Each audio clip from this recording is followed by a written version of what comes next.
Hindi, nagpicturean mo siya.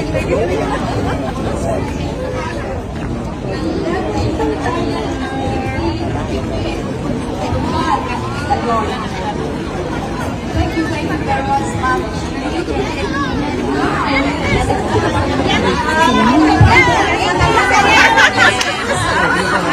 Mabibigay ng bigas si Sir.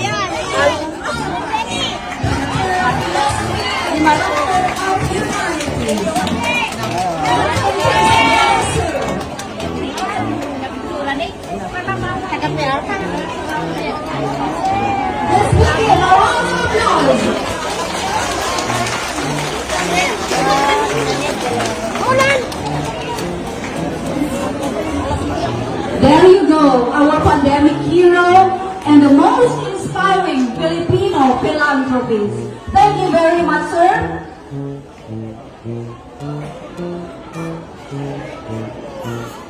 Ayan na po, dumapo na po ang Agila sa probinsya ng Isabela. Dito mismo sa Masonic Lodge number 307, Nagilian, Isabela. Good morning, sir. At hindi ko na po papatagalin pa. Pakinggan na po natin ang kaniyang mensahe. Dr. Francis Leo Marquez, Doctor of Humanities and Doctor of Philosophy. Sir. Grabe ah. Ano to? Parang hindi kasya dito ah.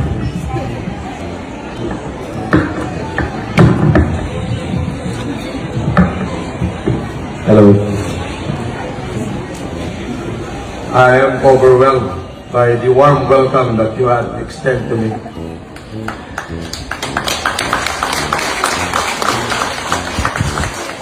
First of all, let me recognize the people here. Ma'am Kiliti Kakabatingan, and of course, the San Mariano Masonic Lodge. All the member of the San Mariano Masonic Lodge whom initiate this humanitarian activity. Guys, thank you. Without you, this activity will not be happen. Because of your sincere initiative, kaya nandito ako ngayon. Of course, my friend, hindi ko makita. Lieutenant Colonel Tulin. Masyado kang malakas sa akin, okay na. Nag-request ka ng alas 9, 9:30, ginran ko yung request mo. Naimbag gabigat kada kayo amin. Kakapsat ko kay Ilocano. May bagap tibagbagi nga syakit naggapo dito eh. Agyaman na kiniapo Diyos, kinagyaman tayo kadagiting at tao nga dati nga nag-initiate da tapno maipaay kanyayo dati nga activity. And I'm proud for these guys who've been extending all their effort just to serve you. Palakpakan po natin yung San Mariano Masonic Lodge.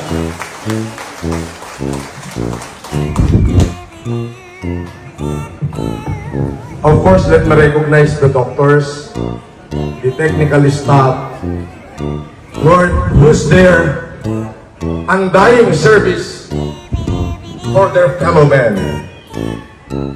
Ay hindi na pwedeng questionin pa. As I have said in so many speeches, helping our countrymen is not an easy task, but in every generous heart will pitch to this endeavor. No matter how great the mission is, it will surely be achieved. Gusto kong i-recognize kayong lahat. Wala kayo, hindi tumatutuloy. Huwag po ako ang pasalamatan ninyo. Ang pasalamatan po ninyo ay ang mga taong ito, especially yung mga kuyang dito, yung mga daddy at mami ko, na nag-initiate ng activity na to para matulungan kayong mga tao na walang capacity na magpunta sa optical clinic o bumili ng kanilang wheelchair. To all the members, the police, the doctors, technical support, technical staff, hindi ko na mababanggit yung pangalan nyo, distinguished guests, my friend, magandang umaga. Of course, to all my supporters, I know I have many supporters here. To all my supporters who supported me through the years, especially the previous election, we might not be able to achieve victory, but the 5 million vote who supported my bid is enough to consider myself as a winner, not only in politics, but a champion in the heart of those 5 million men. However, deep in my heart, I really don't want to be a politician because that is not my business and that is not my forte. I just wanted to help everyone as much as possible, not only the Ilocanos, but the whole Filipinos in different race, creed, or religion with regards of colors. Everybody must help one another because Filipinos are like that. We must live by each other happiness, not by each other misery. We must not hate and despise one another. In our country, there's a place for everyone. And this beautiful world is bounty of good seeds, and I know it can provide for everyone. The road of life could be at liberty and wonderful. But I remember during my incarceration, many of our brothers and sisters have lost the way. Why? Because greediness to fame, power, and wealth have poisoned our soul. And those ambitious men barricaded the world with hate, and foolish individuals dragged us into misunderstanding and misery. The world has evolved. We have developed so much technology, but we almost lost humanity. Our knowledge has made us cynical. Our cleverness made us skeptical.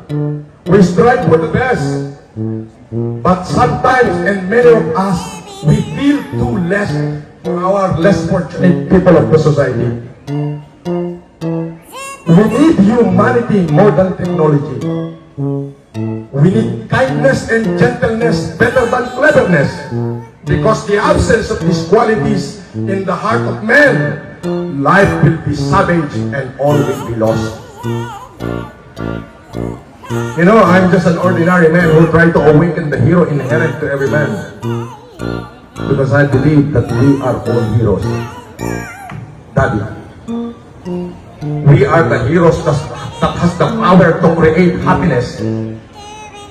The hero that has the power to make this life beautiful and wonderful. And in the name of liberty and democracy, and of course in the name of humanity, let us use the heroism within us to create a decent world that can give all of us equal right and equal opportunity. A world that can provide a better future to our children and a security to a safer community. Magandang umaga po sa inyong lahat at mabuhay po kayo, and let the humanitarian in Isabela begin at San Mariano Masonic Lodge. Magandang araw po.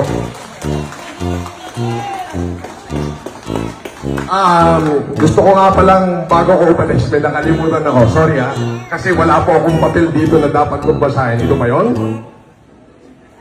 Meron pala? Walang papel. So, gusto kong i-acknowledge ang presence ng Philippine Army. Philippine Army at lahat ng mga barangay tanod, yung mga nurse na nagpo-volunteer ngayon, lahat nire-recognize po kayo ni Francis Leo Marcos. Ako po, Shakat Tagaytoy, ni Inang ko at Tabambantay. Yes, and I'm proud to be the son of Isabelano. Magandang umaga po. Thank you very much, Sir Francis Leo Marcos.